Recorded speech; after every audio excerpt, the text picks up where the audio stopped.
मेरे बहुत ही प्रिय और बेहद सम्मानित साथियों, हृदय की असीम गहराइयों से अभिनंदन, बहुत बहुत हार्दिक स्वागत। साथियों, एक लोक जीवन की बात जो कि आपने बचपन से लेकर अभी तक कई बार सुनी होगी कि सातों सुख किसी को नसीब नहीं होते। परंतु आज एक अपवाद की स्थिति जिसकी कि हम चर्चा इस एपिसोड में करने जा रहे हैं, वो स्थिति यदि किसी बहन की, किसी महिला की जन्म पत्रिका में हो तो उसको निश्चित तौर पर ही वो सातों सुख मिलेंगे, जिन सातों सुखों के लिए राजा से लेकर भिखारी तक जीवन भर संकल्प रहता है, प्रयत्नशील रहता है। जी हाँ साथियों, और ये जो स्थिति है ये मंगल के कारण ही निर्मित होती है। इस पर हम विस्तार से चर्चा करें इससे पहले एक बेहद ज़रूरी सूचना कि हम हमारे प्रत्येक एपिसोड के अंत में किसी न किसी जातक के प्रश्न का उत्तर देते हैं, और ये प्रश्न हमें प्राप्त होते हैं आप लोगों के ही द्वारा YouTube कमेंट के माध्यम से। साथियों, जब भी आपको अपना कमेंट लिखना हो उससे पहले आपको लिखना है #आचार्य चंद्रकांत, और इसके बाद में आप अपना प्रश्न पूछिए, अपनी जिज्ञासा रखिए। परंतु एक हमारी बहुत ही साधारण सी शर्त है कि इसी एपिसोड से संबंधित एक प्रश्न जो कि इसी एपिसोड के अंत में आपसे पूछा जाएगा, उसका सही उत्तर साथ में लिखा होना बहुत ज़रूरी है। साथियों, ये जो श्रृंखला है महिलाएं और मंगल, इसको यदि विस्तार से आप जानना चाहते हैं तो आप अपनी कुंडली से संबंधित एपिसोड ज़रूर देखें, ख़ास तौर पर महिलाएं तो इसको ज़रूर ही देखें।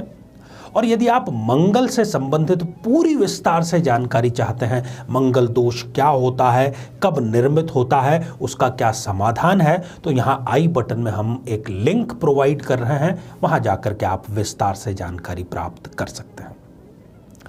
साथियों, आइए बिना किसी देरी किए हम एक जन्म पत्रिका का उदाहरण लेकर के बहनों की पत्रिका में कब मंगल सातों सुख का प्रदान करता है दृष्टिपात करते हैं।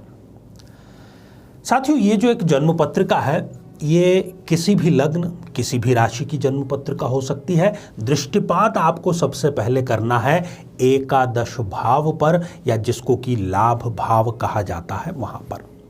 यदि वहां पर मंगल देव विराजमान है तो वो अपनी चौथी दृष्टि से देख रहे हैं धन भाव को, वो अपनी सप्तम पूर्ण दृष्टि से देख रहे हैं पंचम अर्थात संतान के भाव को, और वो अष्टम दृष्टि से देख रहे हैं छठे भाव को। साथियों, सातों सुख जिसकी हमने चर्चा की वो क्यों और उसका आधार क्या है, उससे पहले हम एक श्लोक जो कि हमने ज्योतिष तत्व प्रकाश पुस्तक से लिया है उस पर एक सरसरी नजर डाल लेते हैं। श्लोक कुछ इस प्रकार है। लाभाश्रितः स कुरुते महीजः प्रभूत लाभाम वनिताम निरिहाम शुभस्य भावाम विविधोपचाराम अंबारताम प्रीतिपराम च धर्म। इसमें बहुत से शब्द आए हैं और इस श्लोक का जो निचोड़ है वो यही है कि एकादश भाव में जिस बहन के, जिस महिला के, जिस नारी के मंगल देव जो कि सेनापति ग्रहों में कहे गए हैं यदि विराजमान हो जाएं तो ऐसी स्थिति में वो प्रत्येक कार्य में सफलता अर्जित करती है। खास तौर पर मंगल की दशा अंतरदशा में जो भी वो कार्य हाथ में लेंगे, एक तो वो परफेक्शनिस्ट होती हैं, उनको कार्यों में कोताही बिल्कुल भी पसंद नहीं है, एक ज़रा सी भी गलती इनको इरिटेट कर देगी। इसलिए यदि इस प्रकार की कोई बॉस है तो वो बहुत ही सख्त बॉस होती हैं। अपने निर्णय ये स्वयं लेती हैं, अपने जीवन के निर्णय किसी और को लेने नहीं देती हैं, और अपने निर्णय पर ये कायम रहती हैं। साथियों, निर्णय लेना बड़ी बात नहीं है, निर्णय आपका कैसा भी हो, आपने ही लिया है ना, उस पर कायम रहना साहस की निशानी है, जो कि ये महिला सुनिश्चित रूप से करती है। धार्मिक अव्वल दर्जे की होती हैं, 24 घंटे में अपना एक सुनिश्चित समय ये धर्म को, अध्यात्म को, ईश्वर को ज़रूर देती हैं, और शायद यही कारण है कि इनके जीवन में सातों सुखों की बरसात होती है, और दृढ़ निश्चय ये गजब की होती है।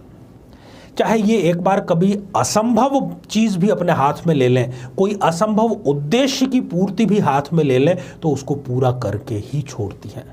24 घंटे की जो दिनचर्या इनकी अनुशासित रहती है, ये बिल्कुल व्यस्त रहती हैं। इनके पास कई बार तो आलस्य के लिए या बीमार होने के लिए भी समय नहीं होता।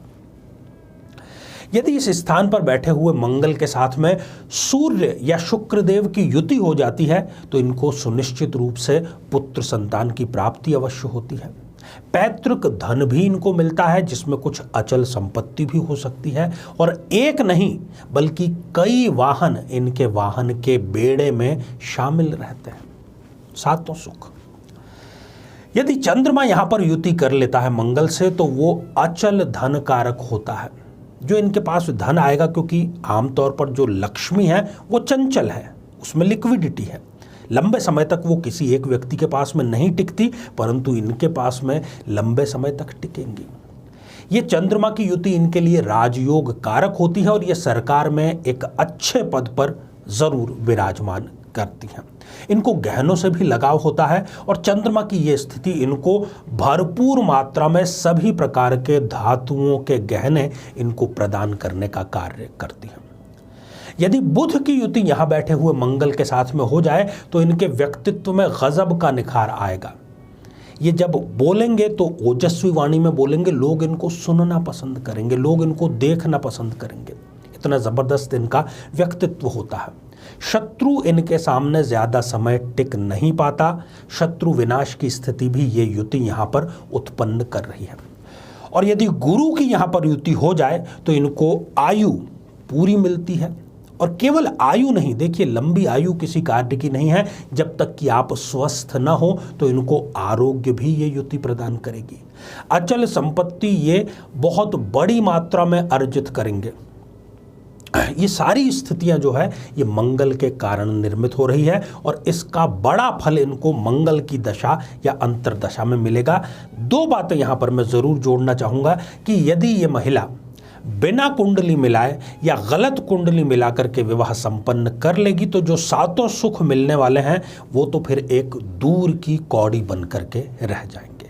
दूसरी बात, ये जो मंगल है ये अच्छी डिग्रियों में होना चाहिए, ये 0 डिग्री का नहीं होना चाहिए, ये 28 या 29 जैसी अंतिम डिग्रियों का नहीं होना चाहिए, नहीं तो ये भविष्यवाणी फलीभूत नहीं हो पाएगी। तो ये आज हमारी श्रृंखला का 11वां भाग था। अंतिम भाग भी अभी बचा हुआ है उन बहनों के लिए जिनका कि व्यय भाव में 12th हाउस में मंगल है। शीघ्र ही हम वो एपिसोड भी लेकर के आएंगे। तो आइए साथियों, अब हम बढ़ते हैं आज के हमारे कमेंट के चरण की ओर। आज हमने कमेंट शामिल किया है सुप्रिया पंवार जी का, जो कि उन्होंने लिखा है इंदौर मध्य प्रदेश से।